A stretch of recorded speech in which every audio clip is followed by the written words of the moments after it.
A Roblox developer is steadfast in his work on a new game he's creating.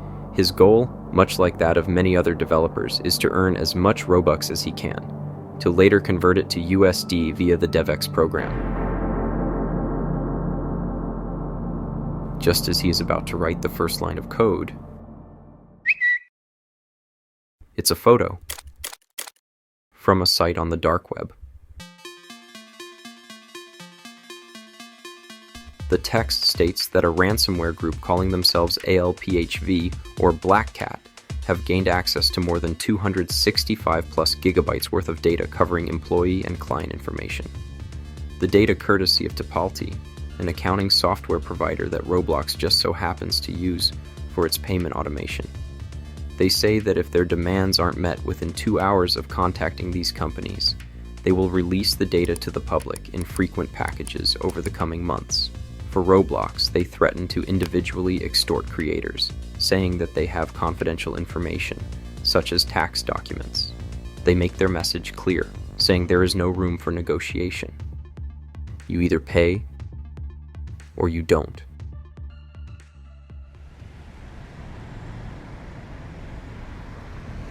America runs on data. Your personal information is treated as gold within the confines of the internet. As such, your data is often sought after, either by companies or bad actors, though most of the time, the two seem to overlap, and a war on your information starts to spread. Your data possibly held hostage, its contents exposed to unwanted eyes. BlackCat are what is referred to as ransomware as a service operators. They offer malware to be used by criminals, as well as operate a public data leak site on the dark web. It's been estimated that they are responsible for targeting nearly 320 different organizations, ranging from hotel chains to casinos. For this particular hack, they've claimed to have been exfiltrating data since September 2023. Scrambling to gain even some control over the situation, Tipalti releases a statement of their own, saying that they launched an investigation into the matter with the help of Roblox.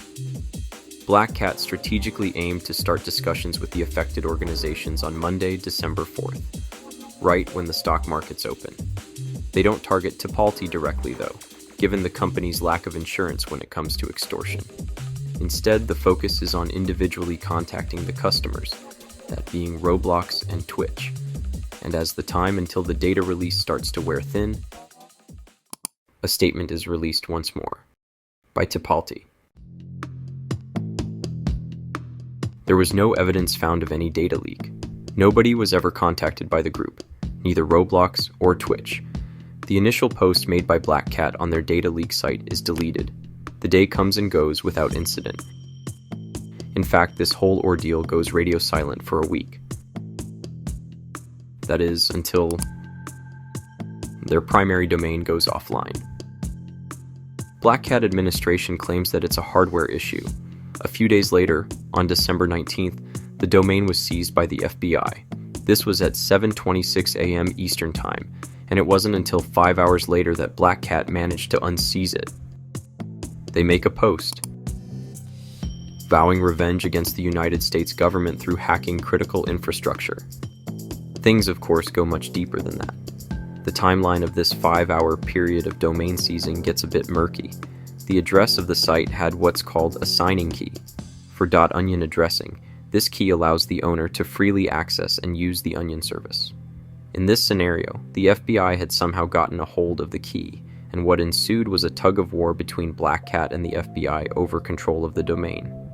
The reason the domain seemed to be unseized was due to the group being able to create a second domain with the key.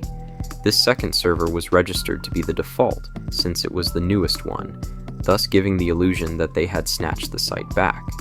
But in reality, the FBI still had access to the old infrastructure, along with most of the information and data that was contained on the data leak site.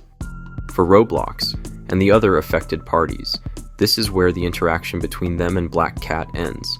The same goes for the US government, as they issued a $10 million reward for information leading to the location of ALPHV leaders shortly after the domain shenanigans. To this day, they are still active, though not operating at such a high capacity anymore. Their most recent attacks were against the Hong Kong Consumer Council in May 2024. The bounty still stands atop their heads.